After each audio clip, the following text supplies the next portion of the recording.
Buenas, buenas. ¿Cómo andan? Bueno, bienvenidos a la sexta edición de Un Café con. Veo caras conocidas por acá, ya algunas figuritas repetidas que me encanta.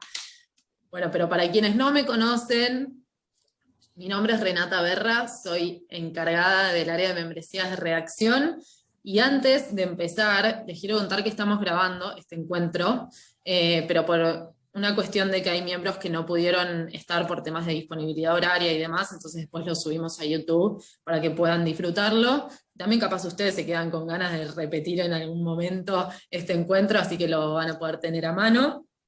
Y bueno, estamos acá en la sexta edición de Un Café Con, y les quería contar cómo nació esta idea de Un Café Con, que es que en febrero de este año les mandamos una encuesta a ustedes, a nuestros miembros corresponsables, quienes nos dijeron que tenían más ganas de hablar con periodistas y especialistas, ¿no? Entonces así empezamos con las reuniones de sumario, que eran básicamente reuniones de un periodista de redacción que tenía un tema en la cabeza para hacer una nota, y lo llamaba a ustedes, miembros corresponsables de redacción, para tener un encuentro donde podían ir craneando esa idea, digamos, qué fuentes podían consultar, qué temas no podían dejar afuera, también se basaban en sus propias experiencias y testimonios, pero ahí nos faltaba como la patita de los especialistas, ¿no? De las figuras, y así nació en abril la primera edición de Un Café Con, que fue con Taija de Alara, periodista especialista en ambiente, y ahí seguimos con toda, y tuvimos a figuras como Hernán Casiari, María O'Donnell,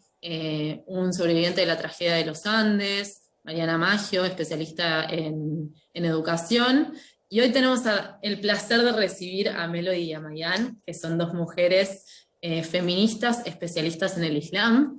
Pero antes de darles la palabra, les quiero contar que hoy vamos a estar moderando Ariana Budasov y quien les habla. Ari es periodista de redacción, y estaba muy interesada en este tema, así que estoy chocha de que sea parte. Y Ari va a empezar con una pregunta disparadora. Quienes ya fueron parte de algunas ediciones anteriores del Café, saben que él o la periodista empieza con alguna pregunta disparadora y después ustedes son libres también de preguntar lo que quieran. La idea de este encuentro es que sea una conversación, así que si tienen alguna pregunta la pueden dejar tanto en el chat como también levantar la mano y les damos la palabra, pueden abrir el micrófono. Y ahora sí, le paso la posta a Ari y bienvenidas Melody y Mayan, un placer tenerlas en la sexta edición de Un Café Con. Bueno, muchas gracias Tata. Tata ya introdujo todo perfectamente, así que nada más que darles la bienvenida y arrancar preguntándoles a las chicas que son las especialistas. Bueno, chicas, como saben, este Café Con es para hablar un poco del lugar de la mujer en el Islam, tampoco un poco en el contexto de todo lo que vino pasando a raíz de lo de Afganistán, pero bueno, y que ha destapado como muchas preguntas, digamos, sí, muchas inquietudes que también con desde una mirada muy occidental por ahí nos hacemos por la poca información que hay sobre muchos de estos temas. Entonces, para arrancar como desde las fuentes, ir yendo después como al hueso, yo quería saber, espero que ustedes también, qué lugar le da el Corán a la mujer, ¿no? Si el Corán como fuente sagrada, como texto en el que se erige el Islam, tiene algún lugar especial para la mujer o le atribuye algún rol, o le prohíbe diferentes cosas, digamos. ¿Para quién es la pregunta? Para la que quiera Ah, contestarla. bueno, como quieras. Mae, empiezo yo, ¿querés empezar vos? Bueno, primero, muchas gracias. Estamos re contentas de estar acá con todos ustedes, con todas y todos ustedes. Siempre agradecemos toda oportunidad para que las mismas personas de fe islámica podamos hablar del Islam, ¿sí? No desde un análisis, sino primero y principal desde una vivencia, ¿sí? Desde la práctica de la fe y también obviamente desde el conocimiento. Con respecto a tu pregunta, Ari, ¿no? Te estaban diciendo Ari.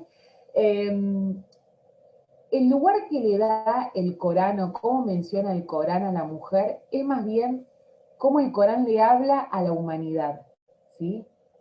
Cuando el Sagrado Corán es revelado hace 1443 años, ¿sí? En la península arábiga, a través del arcángel Gabriel, que es una figura muy conocida en otros credos religiosos, el profeta Muhammad recibe una revelación acompañado por una mujer, ¿sí? Jadilla, que en ese momento era, que fue su mujer, su esposa, su compañera, y cuando Dios le habla, ¿no? La creencia que nosotros tenemos de un Dios único, ¿sí? De la divinidad, en realidad Allah, como le dicen quizás acá Alá, pero en idioma árabe Allah significa divinidad, ¿sí?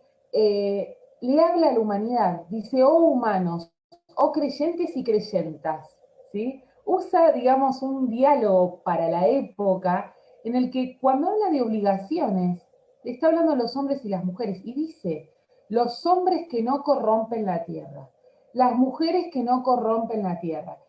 Y corromper la tierra no se está refiriendo a una idea de, por ejemplo, no sé, no pecar, ¿no? Desde la parte como espiritual, religiosa.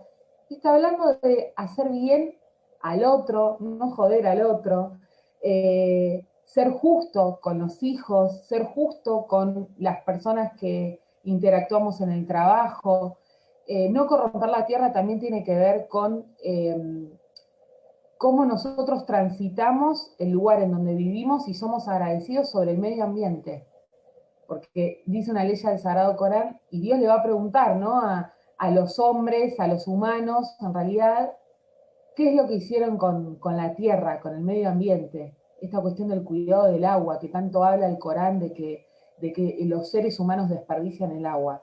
Yo sé que estamos acá hablando, vamos a hablar sobre la mujer, pero quiero poner un poco en contexto de qué se trata el Islam, que es básicamente un modo de vida, que va más allá, y eso está como a lo último, ¿qué es lo que no pueden hacer las mujeres en el Islam? Ustedes van a decir, pero ¿qué está diciendo esta chica si yo pongo la tele, miro las noticias y veo mujeres todas tapadas, no se le ve la cara y me dicen que hay 24 o 25 normas que las mujeres no pueden hacer? Pero quería hacer como esta introducción sobre el Corán. El Corán le habla a la humanidad. Después sí, hay obligaciones, podríamos decirle, pero nosotros tratamos de verlo como una invitación. ¿Por qué? Es una idea nuestra porque Mae y yo somos argentinas y queremos vivir un Islam más cool. No, porque hay una ley que dice, a ella se le llama, ¿no?, a los versículos del Sagrado Corán. No hay imposición o no hay compulsión en cuanto a la religión. El mensaje ya ha sido dado. ¿Esto qué quiere decir? Que todo lo que dice el Corán, lo que se interpreta también en la sunna profética, la tradición profética, y de ahí se basaría la sharia islámica, la fuente y la ley islámica, debe ser una invitación al ser humano. No sirve para nada que yo le diga a una persona, si vos no haces esto, no sos musulmán.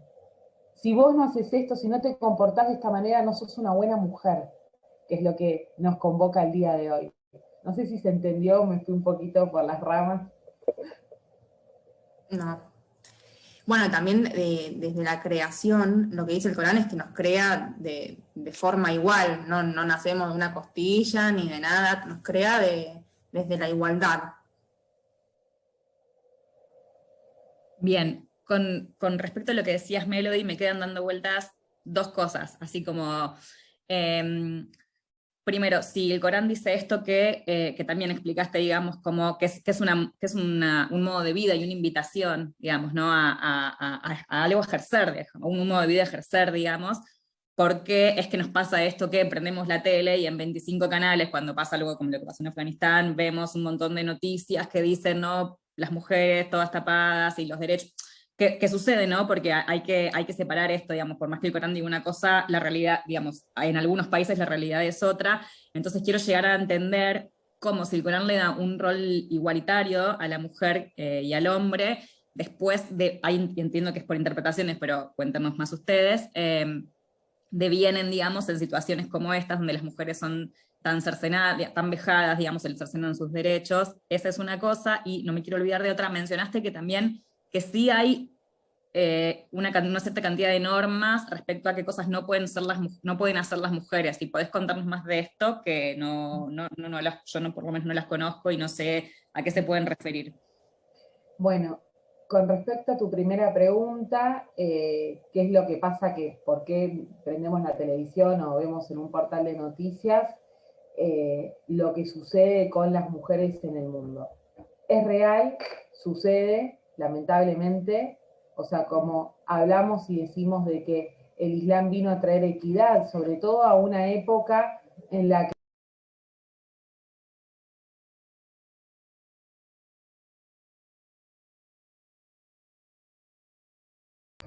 Disculpen, el Islam, si bien viene en un momento en el mundo en el que en la península arábiga, que lo que hoy se conoce como Arabia Saudita, ¿no? Pero en esa región se arrebataban todos los derechos, no solo de las mujeres, sino de las minorías, en donde era completamente natural, o sea, un horror, pero la esclavitud. El Islam viene para terminar con todo eso. Viene a traer derechos hacia los hombres y las mujeres, hacia las niñas, por sobre todas las cosas, por lo que sucedía con las niñas cuando nacían en ese momento. Que hoy sucedan, sí, y lo confirmamos que lamentablemente hay sociedades que bajo la bandera del Islam, bajo una interpretación totalmente equivocada, pero que lo toman y lo forman con una justificación, le arrebatan los derechos no solo a las mujeres, sino también a un montón de grupos dentro de las sociedades. Y uno de ellos, y es el que entiendo que nos convocó hoy, fue a raíz de lo que está sucediendo en Afganistán, con la llegada del grupo talibán, en los que ellos suponen y creen, obviamente fervientemente, de que todos los conceptos en los que a las mujeres se les prohíben ciertas cosas, como por ejemplo salir a la calle, estudiar, hacer ruido cuando sonríen a carcajadas, todo porque la mujer es la culpable pecadora de que el hombre después peque, ¿no? Entonces, este concepto que se tiene sobre la mujer pone aún más de manifiesto de que es un grupo totalmente diferente al Islam. ¿Y por qué digo esto? Porque en la historia del Islam, Eva, ¿no?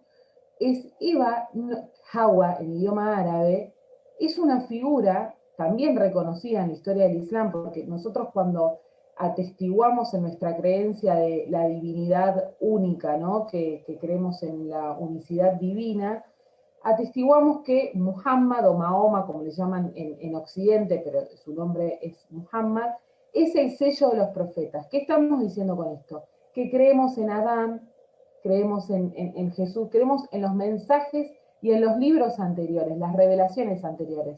¿Y por qué traigo esto?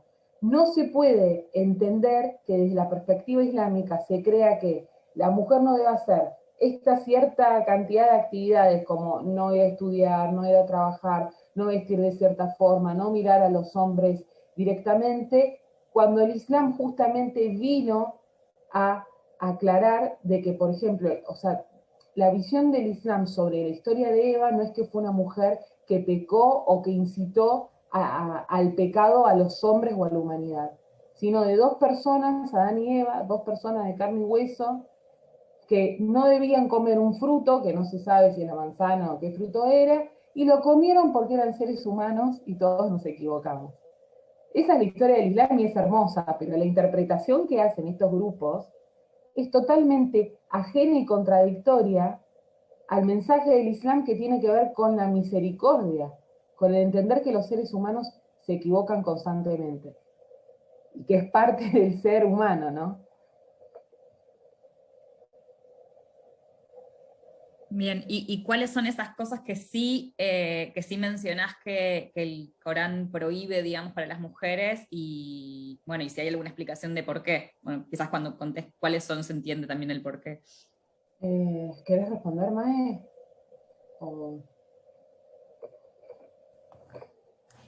Que prohíben, la verdad es que no sabría decirte exactamente qué prohíbe, por ahí Melody sabe un montón más sobre este tema, pero seguro tiene que ver con la vestimenta o con algo en particular que quieras preguntar, o te haces referencia a lo que había dicho Melody en un principio, que había ciertos mandamientos que supuestamente la mujer no podía hacer. No fue Melody la que mencionó que había, claro, eso, que había ciertos como unas enumeraste cuántas, dijiste, no sé, como unas 25 sí. cosas, normas, digamos, que la mujer no puede, y eso era algo, es un dato que para mí es nuevo, yo no sabía. Ok. Pensé que No, no había, que realmente no había nada, digamos, que la mujer no pudiese hacer igual al hombre en el Corán, entonces por eso quería saber ok. respecto a eso. Ese listado no es del Corán, sino es el listado que estuvo circulando en los medios de comunicación a nivel mundial, las 20 y pico de cosas que las mujeres no pueden hacer al ingresar la Sharia o el Estado Islámico a Afganistán. Ese 20 y pico de cosas, esa lista, no es una lista basada en el Corán o en la enseñanza islámica, no es un listado que nosotras recibimos cuando vamos a estudiar Islam, cuando desde chicas, digamos, y nos dicen, esto no puedes hacer si quieres ser musulmana. Pero es un listado que, como te dije, que dice que la mujer no puede usar tacos, no puede sonreír, debe cubrirse en su totalidad, las clases deben ser segregadas, y ya comenzaron a ser las clases segregadas, hombres por un lado, mujeres por el otro, pero esto es a raíz de este nuevo cambio que hay repentino y totalmente opresor en Afganistán. Pero no es una Entonces, repaso enseñanza para que no se... islámica. Claro, no es una enseñanza islámica. Para que no se generen confusiones, claro. Entonces, de vuelta, el Corán, en síntesis, el Corán no hay nada que diga que la mujer no puede hacer, digamos, viene como a invitar a profesar, digamos, un estilo de vida que es el Islam, tanto para hombres como mujeres por igual. Las restricciones o lo que solemos ver tiene que ver con las interpretaciones que hay en diferentes facciones, digamos, que dicen que, digamos, que se excusan en el Islam por esto que decías, tampoco hay nada que pueda decir qué es Islam y qué no es, digamos, ¿no? Claro, de todos modos, digamos, hay recomendaciones de lo que no hacer y de lo que sí hacer, pero se le habla a la humanidad, no es específicamente a la mujer, por ejemplo. ¿Se entiende? ¿Y qué son esas prohibiciones? Para ponerles, digamos, un nombre a todo eso. Las prohibiciones, o, por ejemplo, ¿qué es lo que en el Corán se dice que los hombres y las mujeres no pueden hacer? Cosas muy redundantes, ¿no? Por ejemplo, no robar, no mentir, no insultar, no burlarse de la apariencia de las personas, no cobrar intereses, por ejemplo. En el Islam está prohibido y es tanto para el hombre como para las mujeres. Comerciar de una forma justa, ¿sí? ¿Qué es lo que dice el Islam desde la tradición profética? Vea la fuente busca el conocimiento sin importar su fuente. Esto que tanto se dice, ¿no? Como que el Islam, que no toma conocimiento de Occidente, porque tenemos estos grupos, como el grupo talibán, que es solamente el conocimiento que ellos tienen, y no, el conocimiento está en todos lados. Hay un hadiz, un dicho del profeta Muhammad que dice, busca el conocimiento hasta en la China, ¿no? Como si fuera que China es súper lejos, y de hecho hoy China es uno de los países con más musulmanes en el mundo, estamos hablando de 30 y pico millones, no es el más grande, Indonesia es el país con más población islámica, que son todos países que no son árabes, en donde el Islam creció muchísimo de una forma muy avanzada. Pero las prohibiciones no tienen que ver por ser mujer, sino porque es lo que es conveniente para el ser humano. Cuando Dios, por ejemplo, te dice que no podés consumir alcohol en el Corán, se lo dice a los hombres y a las mujeres. ¿Hay musulmanes que toman? Por supuesto que los hay, pero ¿por qué el Corán dice que no hay que consumir alcohol? Lo dice porque se interpreta que el alcohol es dañino para la salud. O sea, todo tiene que ver con un bienestar en cuanto al cuerpo, digamos, empezando por el alma, el cuerpo, la higiene. Y sí, en el Corán dice que las mujeres deben vestir de cierta forma, sí, lo dice. Hay una ley coránica que le dice, que Dios le dice al profeta Muhammad que invite a las mujeres de su familia a cubrir sus partes, ¿sí? A vestir con recato. Pero la misma ley que habla de las mujeres también se lo está diciendo a los hombres, ¿sí? Esta cuestión de la vestimenta es tanto para el hombre como para la mujer. Pero hay una ley más desafiante, que no tiene que ver con la vestimenta de la mujer. Es una ley que Dios dice, y dile a los hombres que bajen su mirada. ¿Qué está queriendo decir con esto? ¿Qué es lo que atrae el grupo talibán que dice que no hay que mirar a las mujeres? No, bajar la mirada en el Corán tiene que ver con el respeto a la otra persona. Si esa mujer al final acató la orden, si queremos decir, de vestir con el velo, o vestir holgada, o vestir recatada, o no lo hizo, el hombre la tiene que respetar igual. ¿Se entiende? Bien, Y yo creo que tiene que ver también un poco con lo que hablábamos antes de que arranque formalmente la reunión, que hay que distinguir un poco lo que dice la religión con ciertos fenómenos políticos, sociales, geográficos. En los últimos meses estamos hablando de los talibanes, pero estamos hablando de un contexto de guerra, un contexto político excepcional, que no todos los países se manejan de la misma forma, y que la religión muchas veces se utiliza como justificación y que por ahí, como te está contando Melody, hay un montón de cuestiones que se dejan por debajo, que no se terminan contando, y es lo que fomenta los estereotipos y el desconocimiento. A mí me gustaría agregar algo, si me permiten, que es compartirles una ley ya súper chiquita, ya que tanto estamos hablando de qué es lo que le dice el Corán a los hombres y a las mujeres. La tengo por acá. Bueno, es súper cortita, ¿no? Pero como para poner en contexto cómo le habla el Corán a los seres humanos. Oh creyentes, quedan abolidas las costumbres preislámicas de heredar a las mujeres como un objeto y de obligarlas a casarse y retenerlas por la fuerza para recuperar parte de lo que les habían dado. En lugar de esto, traten amablemente a las mujeres en la convivencia. ¿Por qué? Porque era una época en donde las mujeres no tenían derecho absolutamente a nada y se creía justificable tratarlas mal. Y si algo de ellas, ¿no? Esto se lo dice, ¿no?, el Corán a los hombres específicamente. Y si algo de ellas les llegara a disgustar, sean tolerantes. Quizás acá en español tolerantes tiene una connotación como fuerte, porque es como que, bueno, ya sabemos el significado, pero puede ser que les desagrade, ¿no?, sobre las mujeres, algo en lo que Dios ha puesto un bien para ustedes. O sea, en esta ley ya está claro que no puede dar por hecho de que si hay algo que a él le desagrada, va en contra de la voluntad de Dios, va en contra de la religión. Son dichos totalmente obvios hoy en día, y sobre todo en el contexto que nosotros vivimos, ¿no? que estamos todavía en lucha, gracias al feminismo, de los derechos de los hombres y las mujeres. Pero estamos hablando de hace 1443 años atrás, en donde el profeta Muhammad aclaraba a la sociedad de que los quehaceres del hogar, como la famosa frase que tenemos nosotros, esto que llaman amor es trabajo no remunerado, el profeta aclara que desde la tradición islámica y la ley islámica, el trabajo del hogar, la limpieza y el cuidado de los niños es tanto para el hombre y para la mujer. Y si en el matrimonio deciden que la mujer sea la que cuide a los chicos y él se vaya a trabajar, el marido le debe pagar a la mujer por las horas de limpieza y de cuidado de la familia. Ahora, ¿lo cumplen todos en los países islámicos? Ese es otro capítulo. Pero en el Corán está bien aclarado. Tenemos una pregunta, perdón, Ari. Tenemos una pregunta de José que está levantando la mano.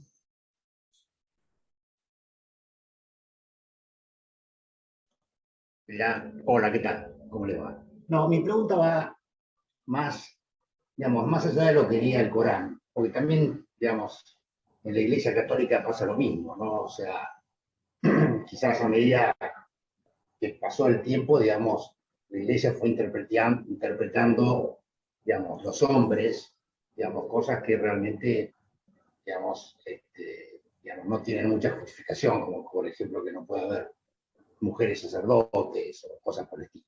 Mi sensación es que, digamos, por lo que vos decís, el Corán no es, digamos, es humanista, le habla a la humanidad, pero quizás todo eso se da dentro de una cultura que es, digamos, fuertemente patriarcal y que no se sale de eso. O sea, yo el otro día escuchaba en redacción, leía un reportaje de una periodista que estuvo viviendo en Libia, digamos, después de la caída de Gaddafi, donde, digamos, parte de estas cuestiones se relajaron, pero que ella, al fin y al cabo, se dio cuenta que a pesar de que se habían relajado esas cosas, existía todavía, preexistía en esa sociedad un patriarcado muy fuerte y la mujer lo sentía. Entonces, digamos, es como que el Corán dice una cosa, pero los hombres, que son hombres al final y que interpretan el Corán, digamos, me parece que tienen un sentido patriarcal enorme, que por supuesto tiene sus grados según las situaciones. Afganistán probablemente hoy sea un extremo. ¿Qué opinan? Yo creo que lo que acabas de decir es universal a todo el mundo, básicamente. El patriarcado nos atraviesa a todos, y en este punto creo que el Islam ha sido utilizado para justificar ciertas prácticas o le dan cierta influencia a las condiciones de vida de otros países o de grupos extremos. Pero lo que decís creo que nos atraviesa en todo sentido, ya sea en el Islam, en el sistema normativo argentino, en todo. Pero sí, opino lo mismo que vos. Yo opino como José también. Lamentablemente hay una cultura muy arraigada patriarcal en muchos países en el mundo, en el que por más que el Corán traiga un mensaje de equidad entre los hombres y las mujeres, se la rebuscan para arrebatar todo tipo de derecho a las mujeres y a otros grupos, ¿no? No únicamente a la cuestión de la mujer. Así que lamentablemente te damos la razón porque esto sigue existiendo. Nos pasa también en Argentina, sacándolo de la...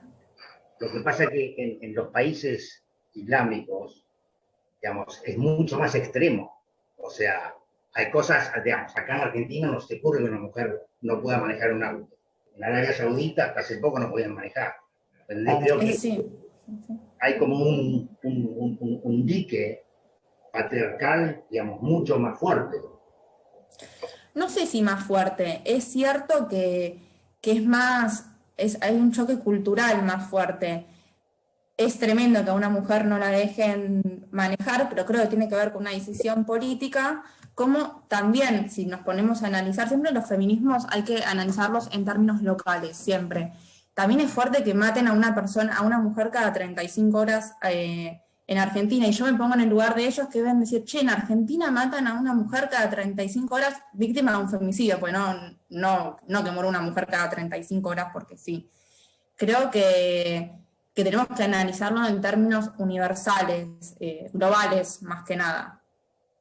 Bueno, a mí me ha pasado en los países islámicos que tuve la posibilidad de ir a estudiar o de intercambio, o de estar un tiempo, es que yo sé que soy musulmana, que soy de origen árabe, pero yo me sentí siempre súper segura esto de salir a la calle y volver y no tener que estar tipo abriendo la puerta rápida del departamento de la casa y estar mirando para todos lados si hay alguien que me está siguiendo. Eso es una seguridad plena que hay en estos países porque no tienen casos de femicidio, y ojalá que en Argentina en algún momento con las políticas que se están haciendo y las que faltan se pueda acabar con esto. Y por ejemplo, estos casos de que hay mujeres que no pueden conducir o diferentes prohibiciones, son casos como aislados, ¿no? O sea, esto sucedió en Arabia Saudita hasta hace 2 años que la mujer no podía conducir, pero en el resto de los países árabes o islámicos las mujeres conducen. De hecho, a mí me pasa de que me asombro muchísimo cuando voy a ver a mi familia y demás, de que yo veo, no sé, a mis primas, hablo desde lo personal, desde lo familiar, que hay más ingenieras que ingenieros hombres, por ejemplo, ¿no? Porque son países en donde hay muchísima graduación de ingenieros por, bueno, todo el contexto geográfico de esos países, o que ellas andan con las camionetas ahí como, vos decís, wow, o sea, está buenísimo esto, y a mí incluso a veces me cuesta darme cuenta lo bien que viven en ese sentido. Hay otros temas, ¿sí?, que todavía siguen preocupando dentro de estas sociedades, y ¿saben qué hay que notar con todo esto? Que si uno agarra la constitución de estos países, por ejemplo, los países pasan en Líbano, en Libia, en Argelia, en otros países donde hubo, digamos, colonización francesa, de que muchos, y no estoy justificando nada, pero muchos de los artículos de la Constitución, porque después no lo sacaron, pero muchos de los artículos de la Constitución que hablan sobre las cuestiones de las mujeres fueron impuestos por las colonias. Y con esto yo no estoy diciendo que es por culpa de un país europeo, y no, porque, o sea, todavía no lo sacaron. De hecho, hace poco en el Líbano se empezó a trabajar para sacar, nunca me acuerdo, un artículo de la Constitución libanesa que es tremendo, que ya digamos, se quitó de la Constitución, que fue impuesto bajo el mandato francés, que dice que toda niña o mujer abusada debe casarse con el violador, con el abusador, para, digamos, para que ella no sea, a ver, ¿cómo lo puedo decir en español? Como el sharraf, o sea, el honor, para que se conserve el honor de la mujer. Y eso no lo dice el Corán, pero sí fue un artículo impuesto por el mandato francés. Con esto yo no estoy justificando en absoluto de por qué siguió después de tantos años en una constitución de un país cuando se independizó. Pero, digo, también hay un poco de todo esto, ¿no? ¿Por qué en muchos países, por ejemplo, las mujeres quizás están adentro de su casa y vienen hombres que no son de su familia, no se ponen el velo, pero cuando salen a la calle se cubren? ¿Cuál es la diferencia? Bueno, eso es una tradición que tenía que ver con que, como las mujeres en todo el mundo, lamentablemente, seguimos siendo objeto, ¿no? Nuestros cuerpos, nuestras decisiones y nuestras vidas sobre las guerras entre los hombres. Las mujeres, por ejemplo, en Marruecos lo que hacían es, cuando hubo colonias, ellas salían de sus casas y se cubrían porque sabían que podían ser objeto de los colonos. Entonces, esa tradición, ¿no? Como de protegerse del hombre ajeno, tiene que ver mucho con ese contexto. No estoy justificando lo que sucede hoy, hasta hoy en día, en los países árabes e islámicos, pero también hay mucho de eso, ¿sí? Acá, Perdón, Cristian, sí, sí, sí, sí. no, esto solo quería decir, y es un reconocimiento, nosotras lo sabemos muchísimo, de que faltan mujeres en los espacios de interpretación, en los espacios religiosos faltan. Hay mujeres, hay un montón, Asma Lambrabet de Marruecos, Amina Wadud, que es una líder musulmana que dirige los rezos, hay pero un montón de mujeres, pero no están en los lugares más altos, no se les da el espacio. Entonces ellas vienen con una perspectiva feminista del Islam, con una perspectiva de tanta equidad, escriben libros, leemos sus libros, la invitamos a su conferencia. Ahora les voy a pasar una charla que hicimos a principio de año con Asma Lambrabet de Marruecos, pero no están en lo más alto para modificar la constitución de esos países. Acá Cristian pregunta por el chat, con respecto a la integridad específicamente de las niñas, hay un manto de desconocimiento para muchos. ¿Qué protección tiene una niña dentro del Corán, digamos?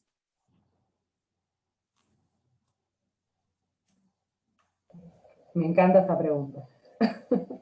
Hay muchísima protección. Primero y principal, que hay una ley en el Sagrado Corán, es así la historia, lo voy a tratar de resumir. En la época antes de que el profeta Muhammad reciba la revelación coránica, ¿sí? Ellos intentaban tener un hijo, concebir un hijo junto a Jadilla, su primera mujer. En ese entorno, en ese contexto de la historia, ¿sí? Hace 1400 y pico de años atrás, cuando una niña nacía, automáticamente se la enterraba viva, antes que llegue la revelación coránica. Esta tradición, totalmente horrorosa, era porque se creía que si eras pobre y tenías una hija mujer, no te servía tenerla porque esa hija jamás te iba a traer sustento.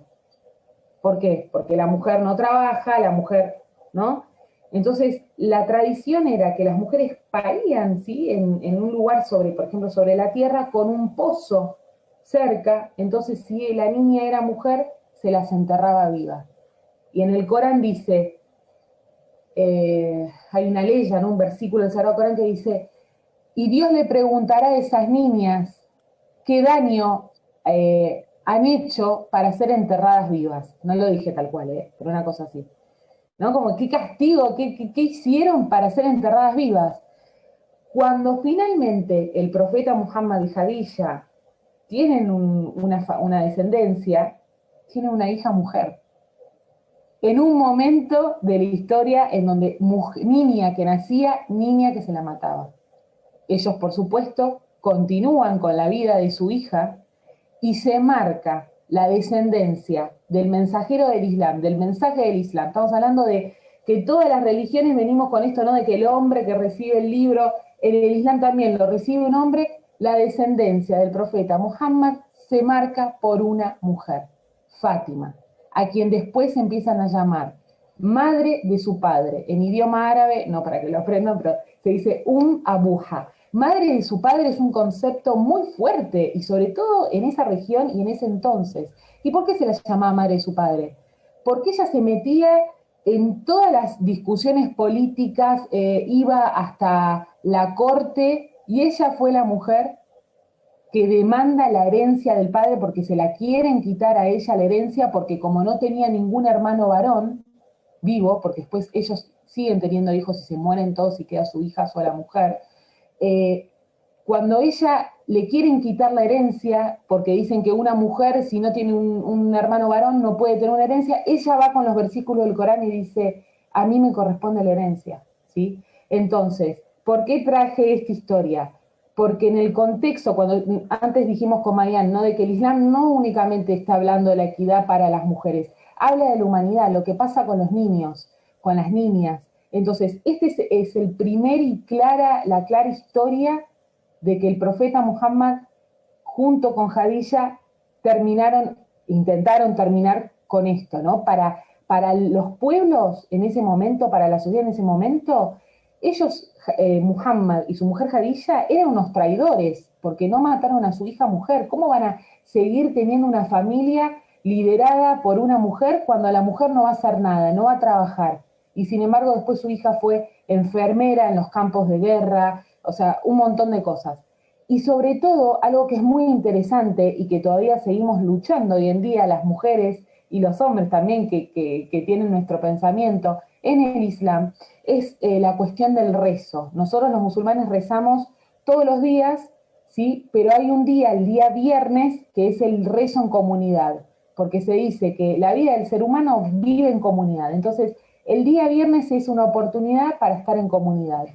En muchos países islámicos, o en otros lugares, también en Argentina me parece que hay una mezquita que no sé si tiene espacio para las mujeres, hay salas de rezo y no hay espacio para que las mujeres recen, como creyendo o interpretando que el rezo obligatorio es únicamente de los hombres porque la mujer se tiene que quedar en la casa cuidando a los nenes. Eso es un pensamiento que todavía se sigue teniendo en la historia, en las sociedades islámicas, y sin embargo, el profeta Muhammad, porque hay historias y cartas que cuentan eso, cuando estaba rezando el día viernes, dirigiendo el rezo, escuchaba a un bebé, que dicen como el bebé lactante, ¿no? Como un bebé muy chiquitito que estaba con su mamá, acortaba el sermón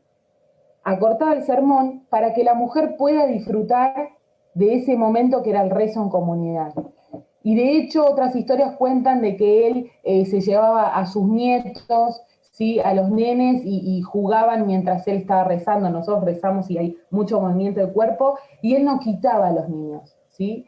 Los niños eran parte de la sociedad. La gente negra, lo digo así en ese contexto porque eran determinados para la esclavitud, eran tan importantes como para la sociedad, que la llamada a la oración, que quizás alguna vez escucharon, que es como un canto que dice Allahu Akbar, bueno, que sale de la mezquita, así, el primero en la historia lo hizo un negro.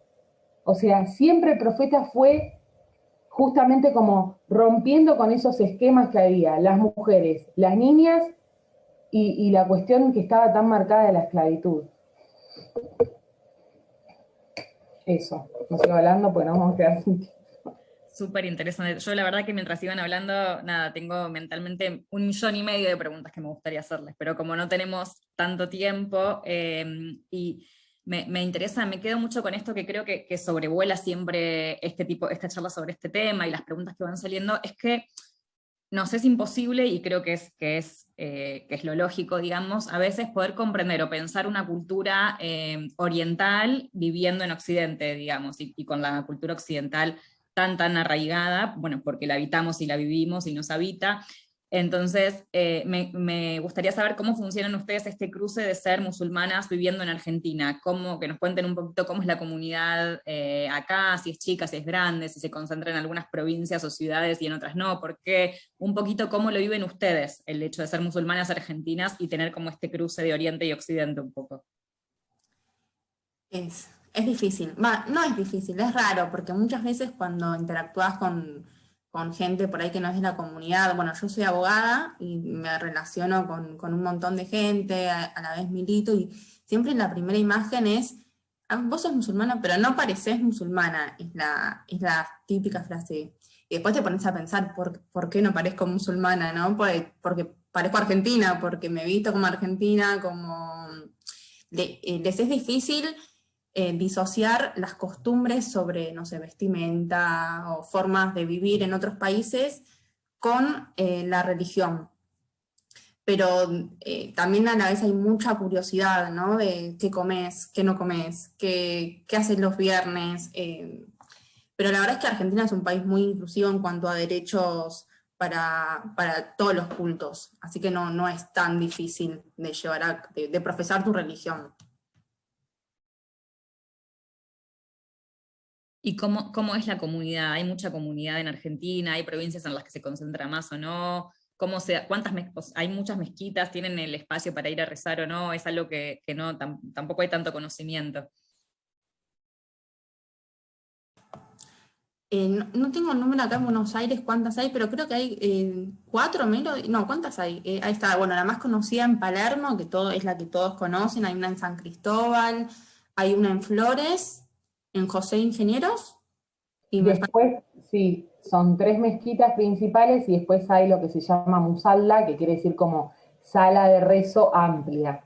No tiene el contexto, la figura de una mezquita, pero son musallas, por ejemplo, de la comunidad senegalesa, la comunidad africana, hay así como en distintos barrios así chiquititas, y después hay una en Mendoza, que es el Centro Islámico de Mendoza, en Córdoba,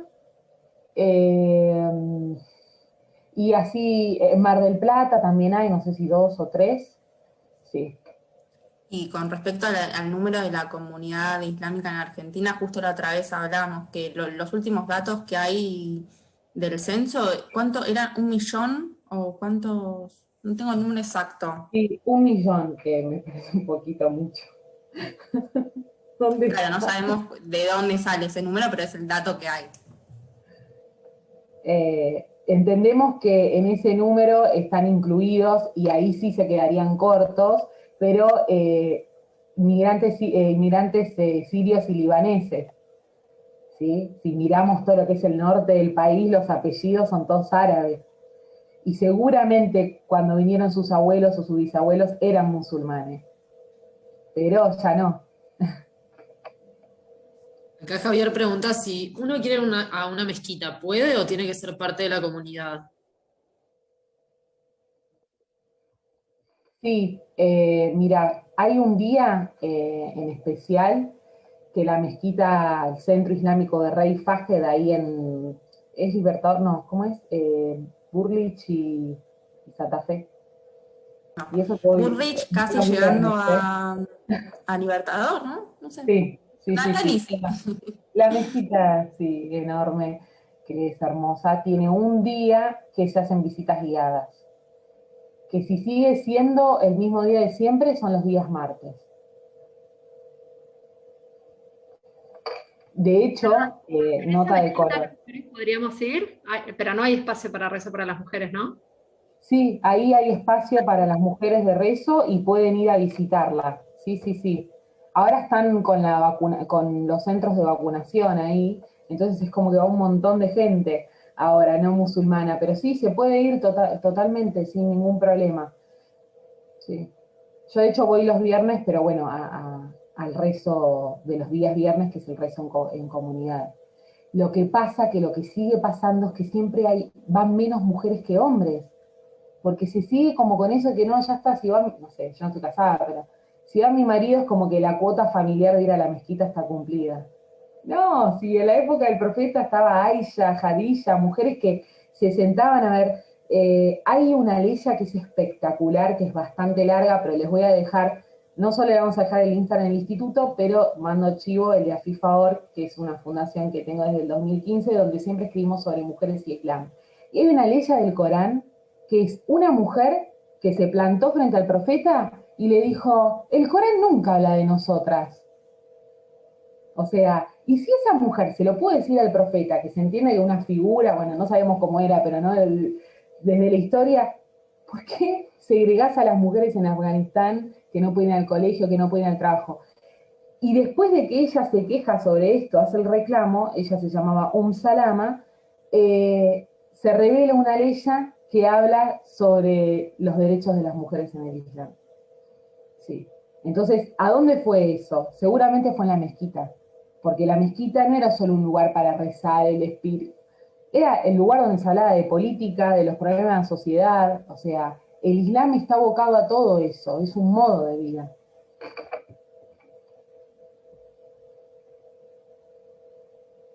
Buenísimo.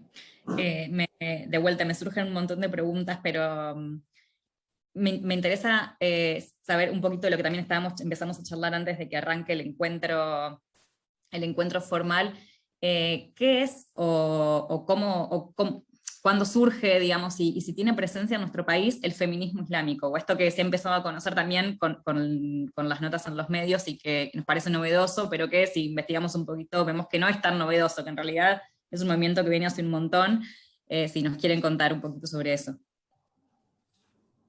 ¿Querés que lo hable yo, Melo, o preferís vos? Es difícil pactar el surgimiento exacto, pero los feminismos islámicos vienen tomando fuerza hace más de 30 años, pero en Egipto dicen que ya en 1920 se usaba la palabra feminismo. Bueno, Melody contaba lo de que hay muchas novelas árabes que le dicen que pareces de esas feministas egipcias. En Argentina quizás no hay tanta presencia de llamada como feminismo islámico. De hecho, en la institución está la Secretaría de Género, pero surge de una manera muy genuina a partir de preguntas nuestras acerca del rol de la mujer en instituciones políticas o en la religión o en lo que sea, y se terminó conformando una secretaría.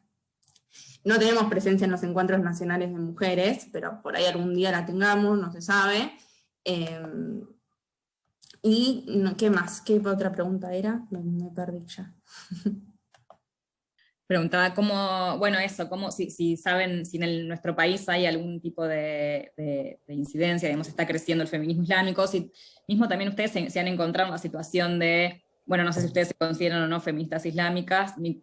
Entiendo que es igual que no hay un feminismo, que hay muchos feminismos, digamos, como pasa con el feminismo a nivel global, digamos, pero si en algún momento tuvieron como alguna situación de cruce.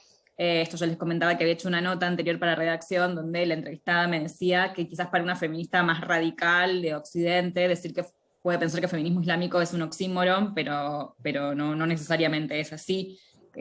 Bueno, esto, si han tenido alguna situación de este tipo y cómo lo viven acá.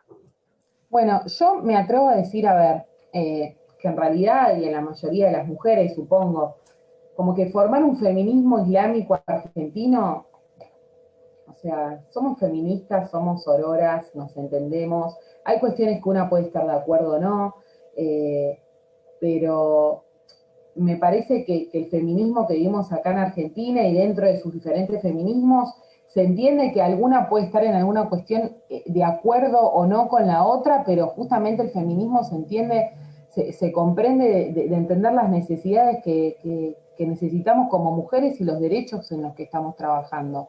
Esto lo hago totalmente propio, porque por supuesto que puede venir una mujer y te decir, no, tenemos que constituir un feminismo islámico. Lo que yo sí estoy segura, y sé que Mae también, es como dice la doctora Asma Lambravetz, marroquí, que las mujeres musulmanas tienen derecho a tener su modelo de feminismo. Que su modelo de feminismo va a estar súper arraigado, obviamente, a las cuestiones de la religión, porque para nosotros el Islam es un modo de vida, está en todo, en cómo es preferible comer, para que no te haga mal. Como que no está esa guerra contra la institución religiosa, ¿se entiende? Pero a mí me cuesta mucho, más allá de que soy presidenta hoy en día de una institución islámica, fundamos la Secretaría de Género que está a cargo de Mayán, fundé a FIFAORC en el 2015, digo, como que siempre esto, ¿no? Y que más están los movimientos feministas en Argentina, nuestra relación con el feminismo está, es lo nuestro. A mí me hace mucho ruido como decir, soy feminista islámica. Yo soy feminista, que vivo en Argentina, que soy argentina, y hay cosas que yo tengo 31 años, pero soy media chapada a la antigua, hay cosas que a mí todavía me cuestan un montón, pero va más allá de lo que yo crea, va más allá de mi creencia religiosa. Son las necesidades que tienen las mujeres. O sea, y ahí es cuando yo ya no tengo discusión. A mí no me hace nada de que vamos a hablar, por ejemplo, de la cuestión de el debate del aborto. ¿A mí qué me influye? Si yo estoy a favor, no estoy a favor, o sea, yo estoy a favor o en contra de mi cuerpo, pero yo no me puedo meter en la decisión de la otra mujer. O sea, va más allá de qué creen las religiones. Tiene que ver con qué les pasa a las mujeres que viven en Argentina y tienen voz para decirlo. No sé, pero es mi pensamiento. Y yo creo que siguiendo con la línea de lo que dice Melody, sí, yo no me considero feminista islámica, yo soy feminista, soy abogada y soy musulmana, o sea, soy de todo. Tiene que ver un poco con la interseccionalidad del feminismo, obviamente siempre hay feministas un poco más radicales que te quieren imponer sus propias reivindicaciones o su propia forma de emancipación, de liberación de la mujer, como puede ser a través de la vestimenta, ¿viste? Cuando pasó todo lo de Afganistán, mostraban la foto de la periodista que estaba tapada, que primero estaba con el cabello al aire y después estaba tapada. O por ahí, no sé, en Francia que buscan prohibir el uso del hijab, no sé si ya lo prohibieron, creo que en algunas partes sí. Se trata de entender el feminismo y la lucha de las compañeras feministas, o si no se quieren llamar feministas, está perfecto, teniendo en cuenta los factores de raza, de clase, de todo lo que puede influir, y que mi lucha como, no sé, feminista argentina, no es la misma lucha que tienen una mujer musulmana en Afganistán. Creo que el feminismo hay que entenderlo a partir de ahí. Los feminismos, exactamente como decías antes, Ariana, no es algo homogéneo, es totalmente heterogéneo. Interesante. Bueno, y ya nos quedamos con poco tiempo, así que voy a leer una última pregunta que hizo María Fernanda en el chat, que me pareció muy interesante, y dice, ¿tienen o conocen algún tipo de grupo que se ocupe de la recepción de mujeres perseguidas por los extremismos islámicos? La realidad es que acá no se da muchísimo, porque estamos hablando de distancias inmensas en los que, vamos a poner un ejemplo como súper extremo, si es una mujer que tiene que escaparse de extremistas, por ende vive en un contexto en donde es muy riesgoso que ella se escape de ese país. Llegar a la Argentina es tremendamente difícil. Por lo general, ellas son recepcionadas en países europeos, como estuvo pasando ahora, la cantidad de mujeres e infancias que llegaron a Reino Unido, por ejemplo, ahora con la cuestión de Afganistán. No sé si conocen la historia de Nadia, y no ahora recuerdo el apellido, ahora se los voy a compartir, que lo subimos en AFIFA.org, antes de que empiece todo el problema en Afganistán, que se escapa de Afganistán con su mamá y sus hermanitos hace 20 años atrás, cuando la primera vez que llega el grupo talibán. Se escapan, se meten en un camión y no saben a dónde van a llegar. Y llegan primero a Holanda, si no me equivoco, pero de la nada no sabían a dónde llegaban, y hoy en día ella fue la goleadora de... Ay, qué mala que soy para esto. ¿Cómo se llama donde juega Messi? Perdón. En el Paris Saint-Germain. Bueno, la goleadora feminista. Ella, digamos, entonces, ¿por qué traigo esa historia? Porque es como que escapan como pueden, el padre es asesinado por los talibanes y se meten en un camión y llegaron ahí. Es muy difícil que lleguen a la Argentina en ese contexto. Es más fácil que llegue una familia que tiene un puchito de plata ahorro, se tienen que tomar 3 aviones y llegan al país. Pero eso en la Argentina es bastante complicado para ellos. María Fernanda, estás levantando la mano. Sí, bueno, muchas gracias primero por todo lo que están diciendo, súper interesante, pero yo me refería a que, por ejemplo, en Argentina está el programa Siria, que se ocupa de recibir familias provenientes de Siria, y que más allá de que es una distancia larguísima y que son quizás pocas las familias que llegan, hay un programa destinado a traer personas de Siria, que vienen, digamos, de Palestina también. Entonces, digamos, en esa línea iba mi pregunta, como si conocen si hay alguna idea, programa o proyecto que tenga el objetivo de ayudar a mujeres víctimas del extremismo islámico desde Argentina. No, no hay. Puedo contestar yo, porque justo es el tema de mi próxima nota. Podemos armarlo al grupo de No, mujeres que ayude. ya se está trabajando en eso. Mira, justo estoy investigando ahora sobre eso para mi próxima nota, y ayer estuve entrevistando a trabajadoras de Amnistía Internacional y también a la red de patrocinio comunitario, que son quienes llevan adelante el programa Siria. Y yo, bueno, va de lo mismo, digamos. Me explicaban eso. Quizás también por la distancia, no es como, no solo por la distancia, sino porque, a diferencia de lo que sucede con Siria, que en Argentina hay una comunidad muy grande sirio-libanesa, no hay una comunidad tan grande afgana, digamos, si se quiere, como para tener vínculos también más, o que se les pueda integrar a la comunidad más fácilmente. De todas maneras, desde Amnistía Internacional y de varios otros, al ACNUR, bueno, varios organismos que trabajan en eso, ya se hizo la petición al gobierno para ampliar lo que era el programa Siria o sea, que se le saque el nombre de programa Siria, digamos, y que sea ampliarlo a todas aquellas personas que están en otras nacionalidades y necesitan protección internacional. Así que es algo en lo que todavía no, todavía no está hecho, pero el gobierno está trabajando en eso, también con un foco no solo a países árabes, digamos, sino también mismo dentro de Latinoamérica, que hay tantos problemas, digamos, de migraciones, bueno, de tantas personas que necesitan, digamos, ser acogidas, y se está trabajando justamente en eso. Después que tenga la nota cerrada voy a poder contarte más, pero esa es la respuesta que puedo darte por ahora en tu pregunta. No hay nada concreto ahora, pero ya el pedido ya se hizo, digamos, para ampliar y para poder recibir, porque se demostró en base a la experiencia de Siria y a la acogida que se hizo de familias sirias, que el país está preparado, digamos, que ya hay como un sistema no bastante aceitado, con experiencia de acoger familias de refugiados de otros lados, y después acompañarlos, digamos, insertarse en la comunidad. Entonces el pedido para recibir, sobre todo mujeres y niñas y comunidad LGBT de Afganistán, está hecho. Bueno, yo me encargo de ser el nexo entre Ari, su nota y ustedes, y se las hago llegar.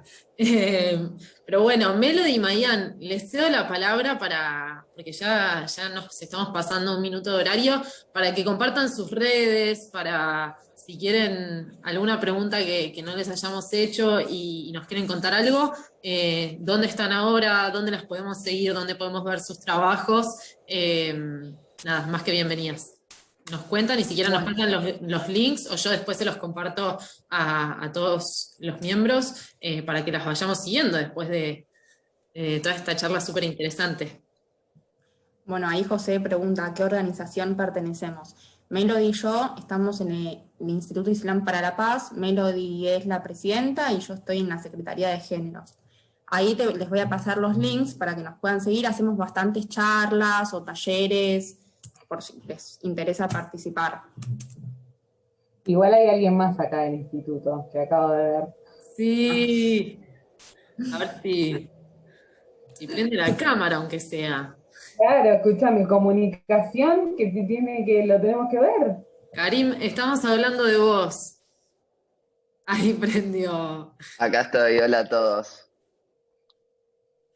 Hola, Karim. Muy contento de que se haya podido dar esta charla. Me parece que es muy buena tanto para todos los miembros de redacción como para la sociedad en general, porque hay un montón de prejuicios que existen en la sociedad, no solamente argentina, pero en muchas partes del mundo, sobre el Islam, y la verdad que enfrentarse a gente joven que rompe con los estereotipos marcados de lo que por ahí uno ve en la tele o en una película o en una serie sobre lo que es un musulmán, está bueno, saca el manto, o el velo, mejor dicho, que existe en los ojos de la sociedad, y es muy beneficioso para seguir construyendo una sociedad mucho mejor de cara al futuro, tanto para nuestra generación como para las próximas generaciones. Gracias, Karim. Y gracias, Melo y Mayan. Fue un placer, un placer, un placer absoluto escucharlas, recibirlas en la sexta edición de Un Café Con. La verdad me quedaría horas escuchándolas. Así que, bueno, ya les cuento a los miembros que se viene un contenido con Melo y Mayan, que estuvimos hablando, así que estén atentos al Instagram de redacción. Y muchísimas, muchísimas gracias a ustedes también, los miembros corresponsables de redacción, por sumarse. Siempre es un placer recibirlos en este espacio. Acuérdense que si conocen a alguien que le pueda llegar a copar nuestro periodismo, nos dan una mano enorme al recomendarnos. El lunes a los miembros les va a llegar una encuesta de satisfacción, a ver qué tanto les gustó este encuentro, qué podemos mejorar para futuras ediciones y demás. Y nada, después también vamos a subir esta reunión a YouTube, por si quieren repetirla, por si quieren compartirla con algún conocido o conocida. Y muchísimas, muchísimas gracias. Buen fin de para todos y todas. Y la verdad nos vamos con un montón de contenido nuevo para aprender. Muchas gracias a Melody y a Maya. Muchísimas Gracias a gracias. ustedes. Lo único que quería decir, que siempre toda pregunta es súper bienvenida, y más si se la pueden hacer a un musulmán o a una musulmana, que se trata justamente desde nuestra propia experiencia. Así que gracias. Gracias, chicas. Gracias, Karim. Muchas gracias a todos y a todas.